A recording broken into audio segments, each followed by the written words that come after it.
micro devices. We have Samsa and SF3D from Team Finland. We have Pete Hardman in blue, and we have Maki. All of these people are here to help us take Dragon technology to new limits.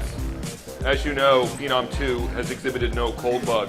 We've been running on liquid nitrogen through all of our early testing, and as a result, we've seen really great overclocking results.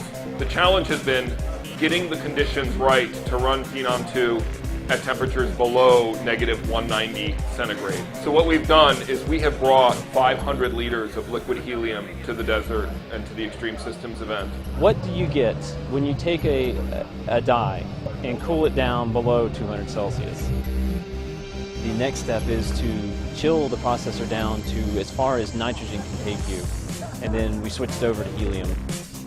They let the liquid nitrogen burn off, they open up the door with the liquid helium, they'll dip it in, and then they'll start blasting the Dragon pot with liquid helium. Liquid helium theoretically would get us down to about 3 Kelvin, close to -270 degrees centigrade. We'll look for a stable operation, and then they'll run 3D Marco 5 and we'll see how far we can go. Yeah, so we're at 6.3 gigs. We're running HD ref clock at 286. Hyper Transport Link is at 2.28 gigs. And we're about to run another loop of 3D Marco 5. The memory controller, the NB, is running at over 4 gigahertz here. The default frequency for this is only 1.8, so it's pretty significant overclock here. And system memory is running at 572 megahertz. And we're maintaining a nice -220 degrees Celsius. Running the final game test right now. 6.3 gigs, and we're almost done with 3D Marco 5. And there we go. Let's see what the score is. Oh, it's awfully close to 45,000. 44,988.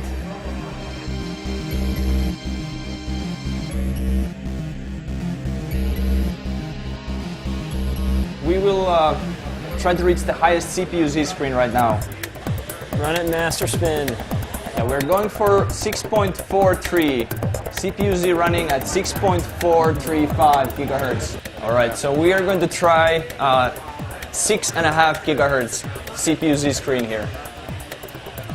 Let's see what happens.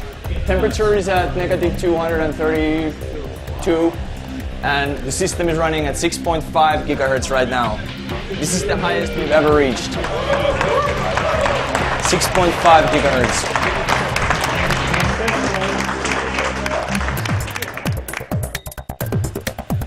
So we will shut down the system at this point.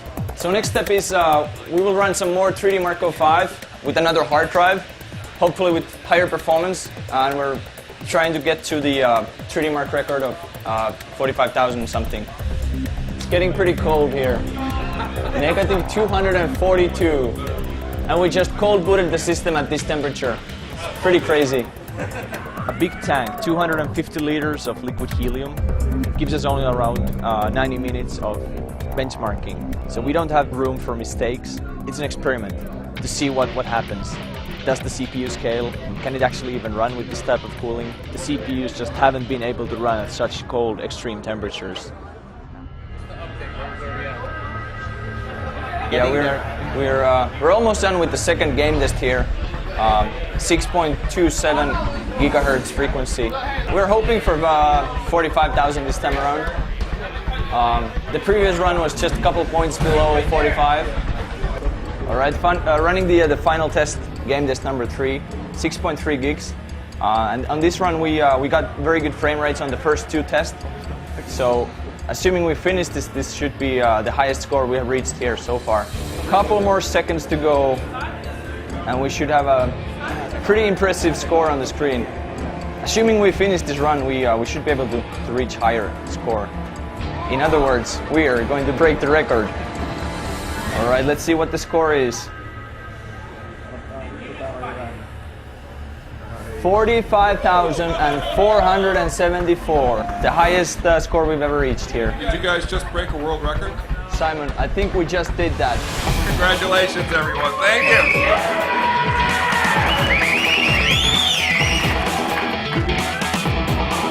6.3 gigahertz on the CPU core with air-cooled graphic cards, Northbridge at 3.92, memory running at 560 megahertz, and we scored 3D Mark 05's score of 45,473.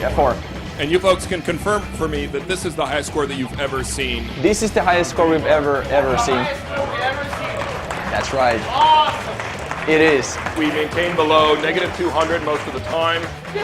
What we've been trying to do is see scaling with liquid helium. That's been the experiment, is can we get more frequency when we use liquid helium? And as you can see, we were able to break the record tonight using liquid helium, trying to push the limits and inspire the community to do what it's always done, which is to push overclocking further by embracing new methods and techniques for getting the most performance out of processors.